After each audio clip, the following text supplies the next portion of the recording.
نواز شریف منگل کو علاج کے لیے لندن روانہ ہو جائیں گے۔ مریم اورنگزیب مسلم لیگ نون کی ترجمان کا کہنا تھا۔ سابق وزیر اعظم نواز شریف منگل کو بیرون ملک علاج کے لیے روانہ ہوں گے۔ اپنے ٹویٹر اکاؤنٹ میں انہوں نے کہا کہ نواز شریف کو لے جانے کے لیے ایئر ایمبولینس منگل کی صبح پہنچے گی۔ مریم اورنگزیب نے کہا کہ اسٹیرائڈز کی ہائی ڈوز دینے کا عمل جاری ہے تاکہ پلیٹلیٹس کی مقدار سفر کے قابل ہو سکے۔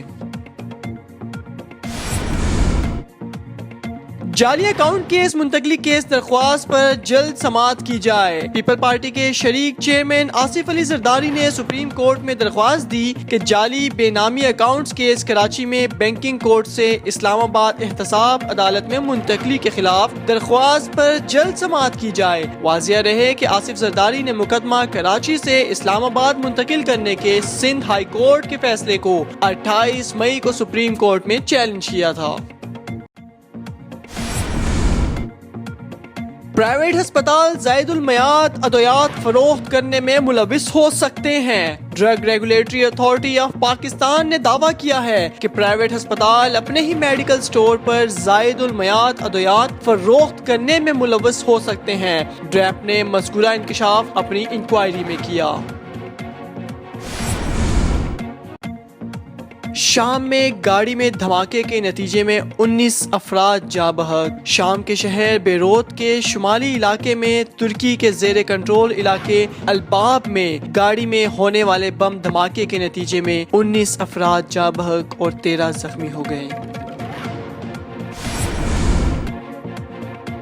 آسٹریلوی بولر پر پابندی، پاکستان کے خلاف ٹیسٹ سیریز سے باہر۔ آسٹریلیا کرکٹ بورڈ نے آسٹریلوی فاسٹ بولر جیمز پیٹنس کو غیر مناسب رویہ اختیار کرنے پر پاکستان اور آسٹریلیا کے مابین جاری ٹیسٹ سیریز سے باہر کر دیا۔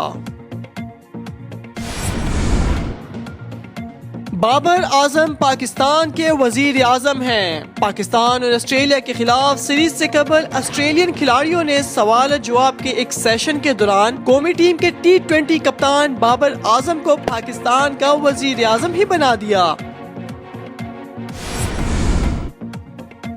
PSL 2020 پلاٹینیم کیٹیگری میں شامل غیر ملکی کھلاڑیوں کے ناموں کا اعلان۔ پاکستان کرکٹ بورڈ نے پاکستان سپر لیگ کے اگلے ایڈیشن کے لیے پلاٹینیم کیٹیگری میں شامل غیر ملکی کھلاڑیوں کے ناموں کا اعلان کر دیا، اور ماضی کے برعکس سب سے بڑی تعداد میں انٹرنیشنل کھلاڑیوں نے لیگ میں دلچسپی ظاہر کی۔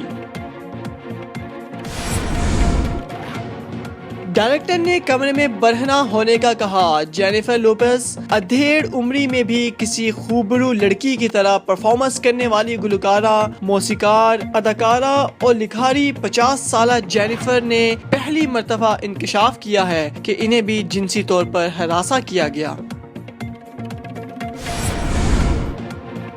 گوگل سرچ کے اس نئے فیچر کو آزما کر دیکھا۔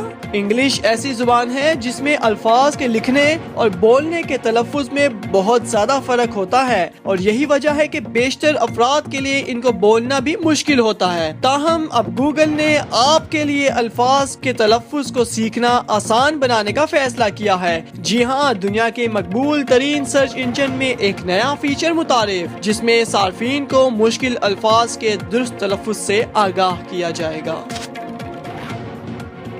اگر آپ نے ابھی تک ہمارا چینل سبسکرائب نہیں کیا تو ابھی سبسکرائب کریں اور بیل آئیکن کو کلک کر کے ہماری لیٹسٹ ویڈیوز کے بارے میں اپڈیٹ جانیں۔